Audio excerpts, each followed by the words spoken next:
Here we have verse 23, 12th chapter, Gospel of John. We're in the conversation that is ensuing when certain Greeks came to Philip, and Philip passed their request on to Andrew, and the two of them came to Jesus. And it may be that the Greeks were in tow. They may have been within earshot of the response we have from Jesus here. But of course the Greeks were wanting to speak to Jesus. They were wanting to see him. Could be that they were participating in the feast, and yet being Greeks, they were being kept out, you might say, of some of the participation, some of the festivities, some of the privileges associated with that, and they understood in some sense that Jesus had a mission that was wider than a mission simply to the Jewish world. That may be what was going on. It's not altogether clear, but seems likely, and certainly Jesus' response seems to point in a direction of somehow addressing those issues. So anyway, we have in verse 23, ho, the definite article, masculine singular nominative, the, postpositive da, but the Jesus, or Jesus.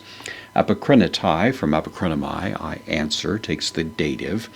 This is the third person singular, present active indicative. So Jesus answered, here's the dative pronoun, masculine plural. So Jesus answered them. Legon, participle.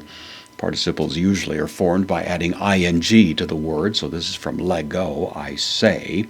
And now we make it saying. It's referring to Jesus, so that's why it's in the masculine singular nominative, because it's basically describing now what Jesus did. So Jesus answered them saying, then we have essentially the quote, aleluthen from erkamai, I come. This is the perfect, so it's the third person singular perfect active indicative. Perfect refers to action in the past that continues to have binding effect in the present. So it is come, or it has come, and remains come, you might say, is the idea. Then he hora, the feminine noun for hour. We get the word hour from this without the H sound there, so we say hour, but it's hora in Greek. So the hour has come is now is. Hina, conjunction. In order that is the meaning. It takes the subjunctive as we find it here. So the hour has come so that, or in order that, edoxasthe. This is the passive aorist, so it's the third person singular aorist passive indicative. In order that he might be glorified is the idea. The subject of that is obviously ho huios, the son, to anthropu, the son of man.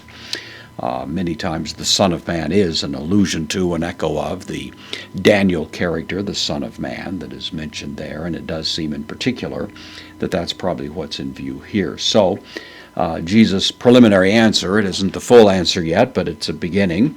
Jesus answered them saying that the hour has now come, the hour has arrived in which the Son of Man is going to be glorified. Where he's going with this will eventually address the request of these Greeks, because of course he's going to be making a statement that does speak to the expansive nature of his mission and the expansive nature of the gospel that is part of his message and part of his purpose.